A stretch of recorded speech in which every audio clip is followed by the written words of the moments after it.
Olá, está no ar o Pautone Comentando.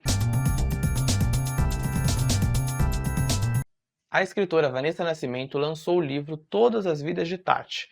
A gente vai conferir um VT para conhecer um pouco mais sobre a Vanessa e o livro dela. Veja só.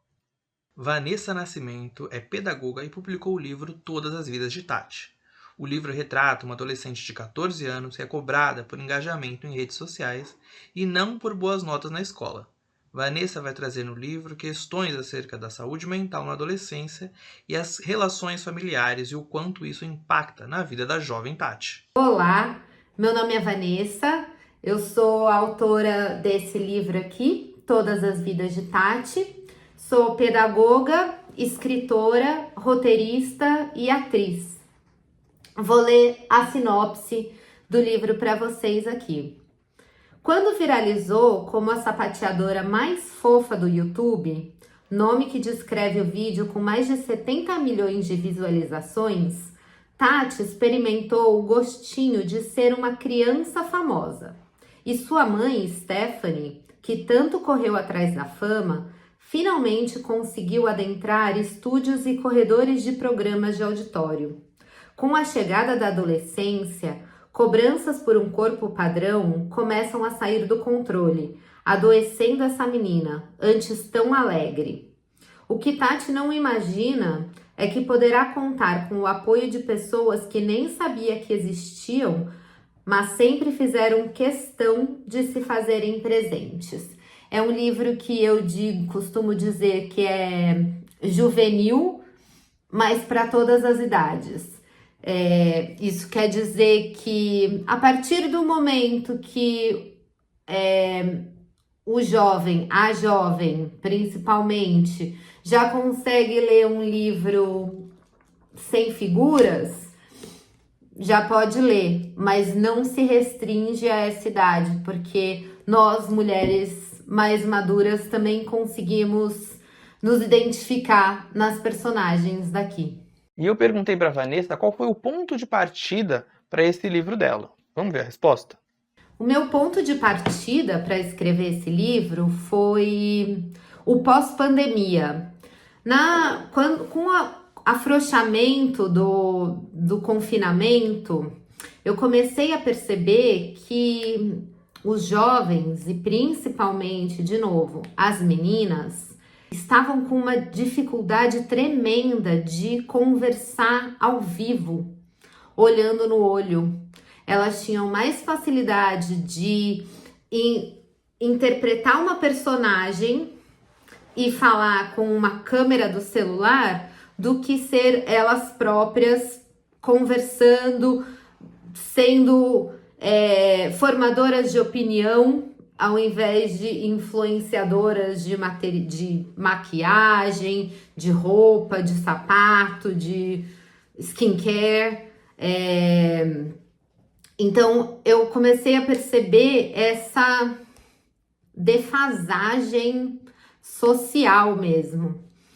E esse foi o meu ponto de partida. Eu realmente quis escrever para falar com essas jovens e para abrir um diálogo dessas jovens com suas mães, com seus pais, com seus familiares, com seus amigos, com as pessoas que a cercam, sobre essa prisão que, disfarçada de liberdade, elas acabam ficando sem conseguir sair, né? Com essas cobranças absurdas de padrões estéticos, de beleza, de como se portar, de como falar, de que filtro usar.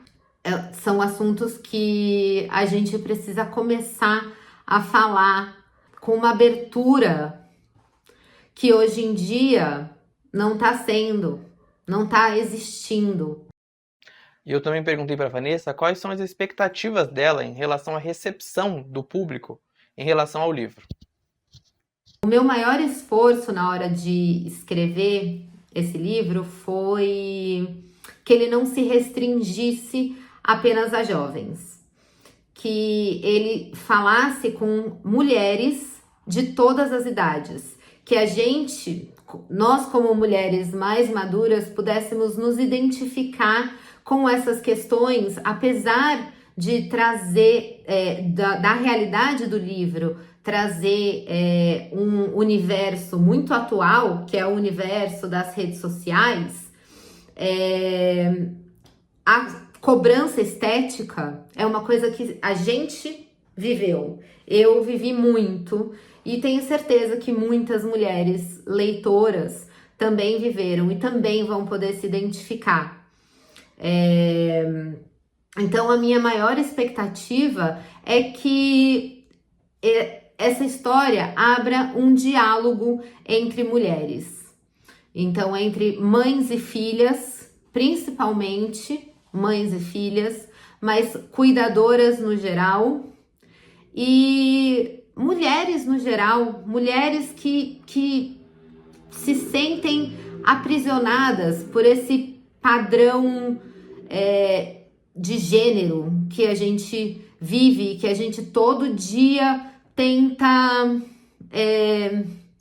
quebrar, mas mesmo assim ainda é muito difícil, porque nós somos condicionadas a seguir certas normas do feminino, né? Então, a minha expectativa é que a gente pare e pense um pouco na relevância disso, na relevância dessa autoimagem, dessa imagem de vida perfeita que a gente tanto faz questão de passar nas redes sociais, né?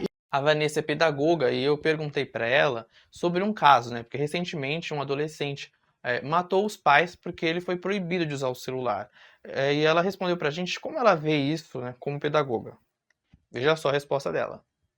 Como pedagoga em sala de aula, eu sempre procurei abrir espaço para diálogo. Então, nas minhas turmas, sempre eu priorizei rodas de conversa, assembleias. Então, qualquer questão que aparecia dentro e fora da sala de aula, no recreio aparecem muitas questões, eu sempre fiz questão de separar um tempo da minha aula para conversa, para todo mundo falar como é que estava sentindo, como é que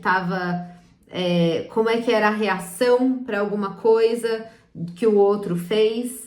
E como escritora, esse continua sendo o meu objetivo. O meu objetivo é abrir um espaço para um diálogo. E porque eu realmente acredito que o diálogo salva. Nesse caso do adolescente que matou os pais porque foi proibido de usar o celular, eu acho que cabe uma reflexão de nós adultos em relação ao nosso exemplo, ao nosso uso excessivo de celular e de redes sociais. Fora isso, de novo, vou mencionar a palavra diálogo.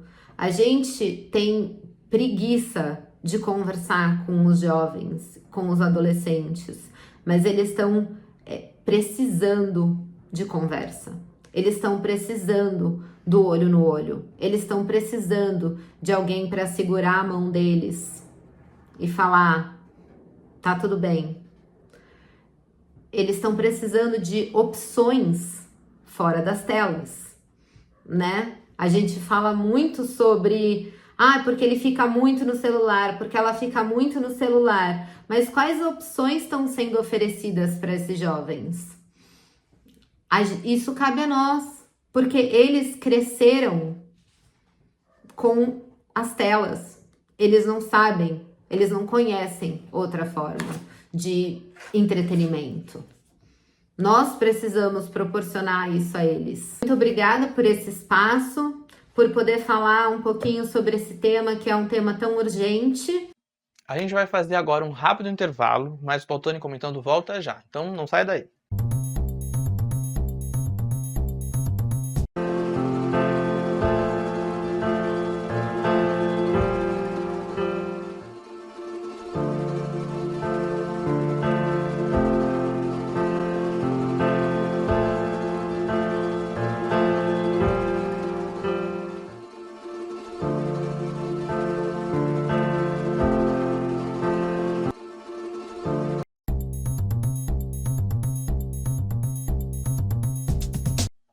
O Pautando e Comentando está de volta e agora a gente vai entrar no quadro Pautando e Comentando Crimes.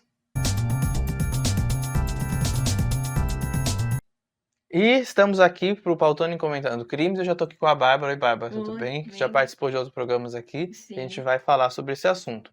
muito obrigada pela preferência e por me dar essa oportunidade de estar com você aqui pautando e comentando o crime. Certo. E a gente vai começar conferindo um VT sobre a Ava, que ela foi perseguida, né? Teve um stalker no TikTok, ela que compartilhava a vida dela, fotos. A gente vai conferir o VT para entender um pouco sobre o caso dela e aí na volta a gente comenta. Crimes reais. O bizarro caso da TikToker que teve um stalker obcecado por ela. Ava Grace Marjorie, de 18 anos, nasceu e foi criada na Flórida, Estados Unidos. Em 2020, ainda quando adolescente aos 13 anos de idade, se tornou viral no TikTok, chamando a atenção por sua beleza e conquistando cerca de 1 milhão de seguidores. Ava começou a publicar vídeos de dublagens de músicas, rotinas diárias e dancinhas, e sempre respondia educadamente às pessoas que a acompanhavam. Entretanto, no início da pandemia, a influencer começou a ser importunada por um homem em seu TikTok, Snapchat e Instagram. Eric Rowan Justin, 18 anos na época, era um homem extremamente obcecado por Ava, que tinha apenas 15. Ele começou a fazer comentários incessantemente nos vídeos e fotos para atrair a atenção da influencer, além de mandar mensagens diretas nos aplicativos. Ava sempre checava suas caixas de entrada das mensagens, pois gostava de interagir com as pessoas que gostavam dela e de seus conteúdos. E em meio a essas mensagens, Ava respondeu Eric com "Obrigada por ser meu fã". Eric viu uma oportunidade e perguntou a Ava se ela venderia fotos exclusivas dela. Ava trabalhava com sua imagem e, ao conversar com seus pais, eles não viram problema em vender selfies, já que eram fotos comuns e que ela postava em suas redes sociais. Nada inapropriado. Mas o homem respondeu pedindo por outro tipo de foto. E, assustada, a Ava bloqueou Eric. Só que Eric acabou, inconformado em ser bloqueado, foi atrás de vasculhar a vida da Ava, conseguiu encontrar a escola que ela estudava, os amigos dela, e através deles ela conseguiu ir por colegas lá da escola o contato dela, o número dela. E ele passou a entrar em contato. A Ava disse que ficou assustada com a abordagem e não havia entendido inicialmente o que ele queria. Eric chegou a enviar $600 para a Ava, alegando ser o único dinheiro que ele tinha. Com medo das atitudes de Eric, a Ava acabou avisando seu pai, que é policial aposentado, sobre toda a situação. Ele pegou o celular de Ava e enviou mensagem a Eric dizendo para não entrar mais em contato com a filha dele. Só que essa atitude não agradou Eric, que iniciou uma sequência de ameaças. Em julho de 2020, Eric saiu do estado onde morava, que era longe da Flórida, né? E foi até a casa da Ava, encontrou o endereço dela e ficou lá até a porta dela. E deu o primeiro tiro, deixando um buraco enorme na porta da Ava e da família. O pai de Ava se levantou, assustado, e foi verificar. Nesse momento, Eric estava no gramado em frente à casa. E assim que viu o pai de Ava, tentou acertar um tiro, mas a arma falhou. Assim que notou a falha, Eric fugiu.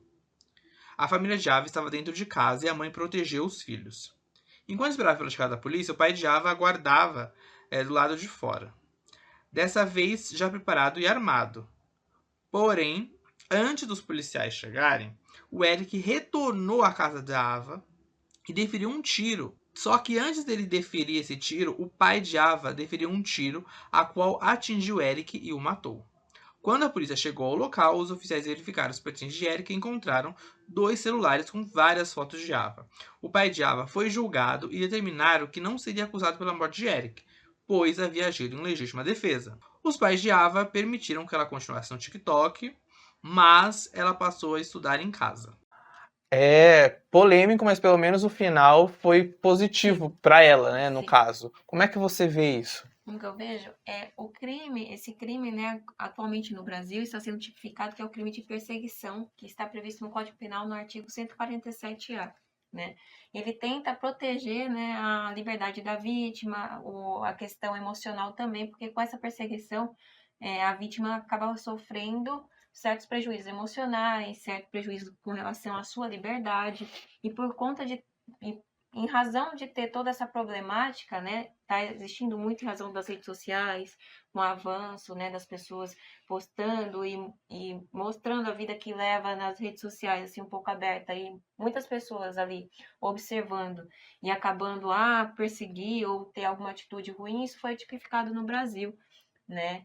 E, assim, é um crime que esses dias no Brasil teve um caso semelhante de um médico que ele foi, né, perseguido também por uma stalker, né, que mandava muitas mensagens, muitas ligações, e ela foi presa após inúmeras importunações relacionadas e E no levadas a caso isso. da Ava, E, no, voltando ao e, caso da e Ava, voltando ao caso ela dela, tem 15 anos, né? Então sim, é adolescente, era exatamente. jovem, agora ela já tá com 18, né? Sim, Passou 3 anos, vocês viram sim. no VT.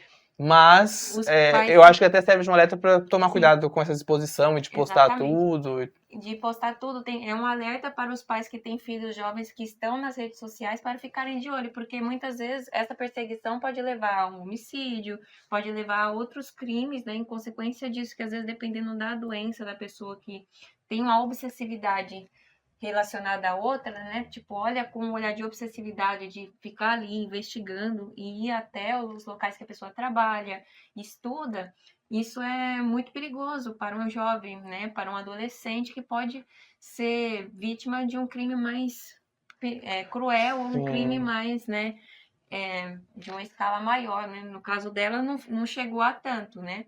Mas ele, inclusive, começou a pedir, né, fotos mais sim, pediu sensuais para fotos, e ela, aí, só que ela mandou só de rosto, só de né? rosto, porque os pais até acabaram Intervindo, né? intervindo no caso, porque eles acharam que já estava excedendo, né? Com relação a que ela vendia fotos também Sim. para as pessoas. Agora a gente vai para o próximo caso, para a gente ter aqui tempo de falar os outros casos também, que é agora do homem que matou a namorada após ele ver ela traindo, ele era traindo, ela estava sendo violentada pelo irmão Não, dele, né? pelo cunhado, né? A É gente vai ver irmão o dele, VT e aí a gente vai entender o caso.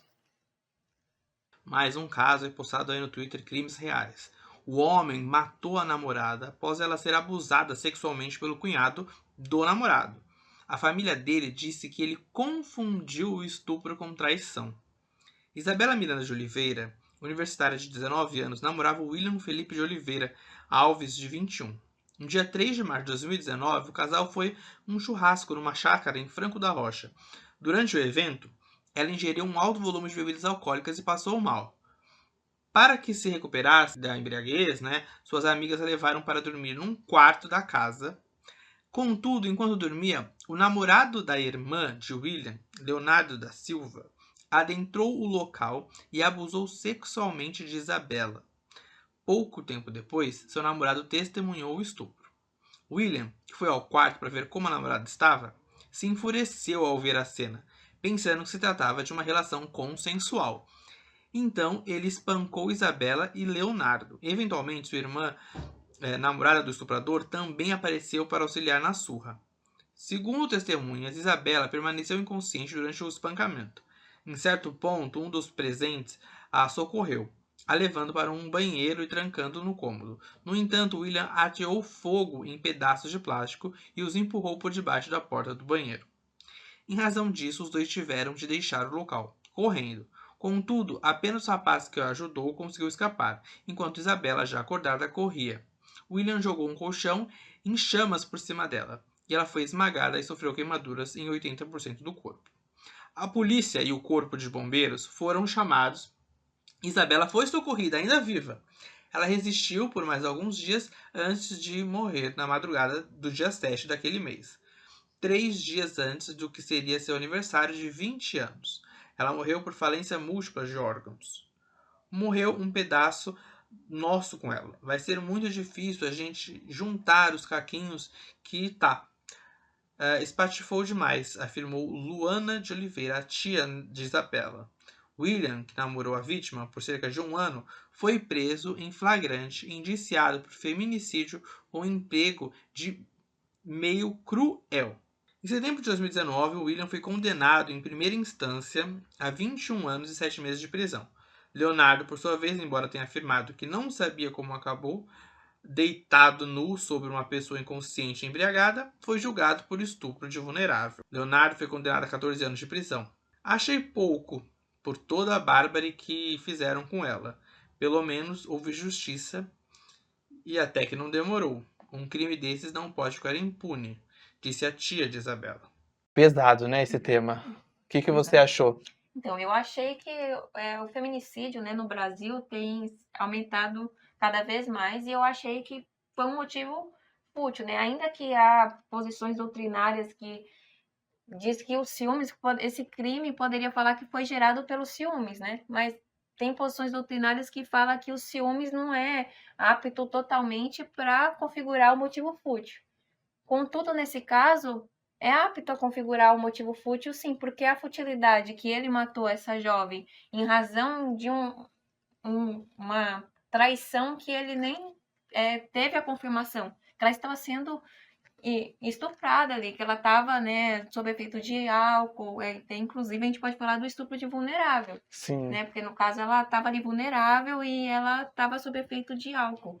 E ela foi vítima duas vezes, ela foi né? vítima duas vezes. Tanto pelo ato, né, do irmão dele, como depois... pelo homicídio, né, que ela foi brutalmente, né, assassinada, ele queimou ela, né, inclusive ele foi condenado, ambos foram condenados, né, teve o julgamento, né, no caso eu não me recordo a pena que eles, né, relativa à condenação deles, mas eu observei que eles, né, foram condenados em razão, né, desse crime tão brutal que ocorreu com relação a essa jovem. Né? E foi muito difícil porque a família sofreu muito porque ela era muito nova, né, e foram para essa festa e acabou acontecendo esse interpério. Ele achou que estava sendo traído e ele se achou É muito no triste direito a situação. de matá-la, né? E uma coisa que a vida é algo que você não deve, né, tirar por um motivo tão frívolo desse que você não sabe nem se realmente a pessoa estava te traindo, né? E a família ainda tentou levar pro lado dele, né? Como se tivesse alguma justificativa. A gente vai fazer agora o intervalo e na volta a gente vai continuar comentando, pautando e comentando crimes, né? Isso. Até já.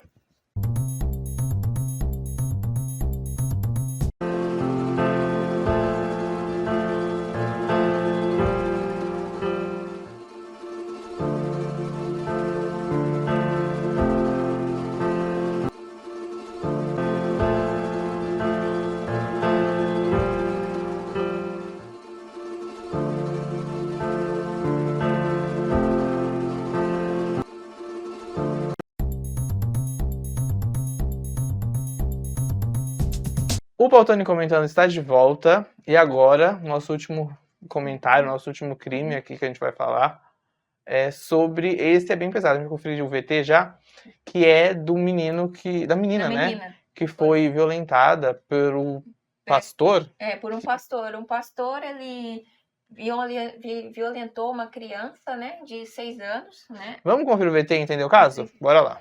E estava circulando na internet um vídeo que mostra um homem identificado com o nome de Vitor, que assume ter abusado da sobrinha de apenas 6 anos. Encurralado pela mãe da criança, ele disse que colocou a menina na cama e lambeu suas partes íntimas. Além disso, tentou justificar o ato como o fato de estar com problemas no casamento. Um pastor que abusou de sobrinha de 6 anos e implora: tenha pena de mim. O caso aconteceu em Areia Branca, no Rio Grande do Norte. De acordo com o portal em off, a polícia revelou que o criminoso estava estudando para ser pastor.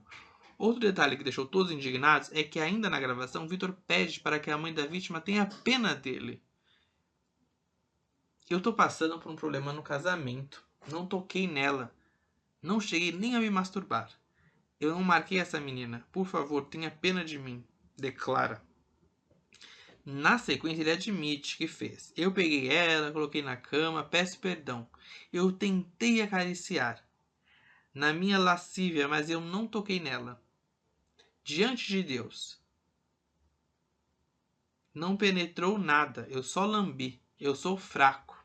Segundo informações da mídia, o assediador ainda não havia sido ouvido pelas autoridades. Já a criança receberá acolhimento com um acompanhamento psicológico e passará por exames de corpo de delito. O vídeo, né, que está circulando pela internet, né, tava lá no Twitter, inclusive esse caso e os outros que a gente mostrou, é lá do Crimes Reais, no Twitter, que a gente pegou, e a gente está aqui debatendo e comentando para vocês. Sim. Esse caso é muito pesado, acho que é o mais pesado, né, de todos, quer dizer, não tem como ficar também medindo, né, o que é mais pesado. Para cada um é pesado, né, para quem está passando... Não tem o que falar. É mais uma criança, né? Que não tem como se defender diante de uma... E aí, provavelmente, esse cara é doente, né? Sim. Porque ele não tem como... Ele tem algum desvio psicológico, com certeza. Comportamental, algum transtorno, né, de personalidade que leva a ele ter uma atitude dessa com uma criança, né? Inclusive, ele fala que ele só lambeu a criança, né? E aí ele não pode nem ficar em sociedade, né? Mas, infelizmente, com as leis tão complicadas, assim, né? Ele fala para a mãe da criança que não, e onde ele começa a revelar o que aconteceu, que ela começa a indagá-lo, né, coloca ele contra a parede, ele fala, não, mas eu não cheguei a penetrar, só foi uma... mas assim, nesse caso não qualquer tipo de toque, né? Ato libidinoso, sim, que é a tipificação desse crime seria do artigo 217-A, né, que é o estupro de vulnerável. E não é só a conjunção carnal em si, qualquer outro ato libidinoso, seja sexo oral, seja o toque, seja apalpar a criança ou tocá-la. Então, no caso, continua sendo um crime de estupro de vulnerável, ainda que ele ache que só foi lambido, que é ridículo um homem, né, da estatura dele, do porte dele, ter esse tipo de atitude. Sim. É isso, Bárbara, eu quero agradecer a sua participação. Obrigado, viu? Eu que agradeço pela oportunidade.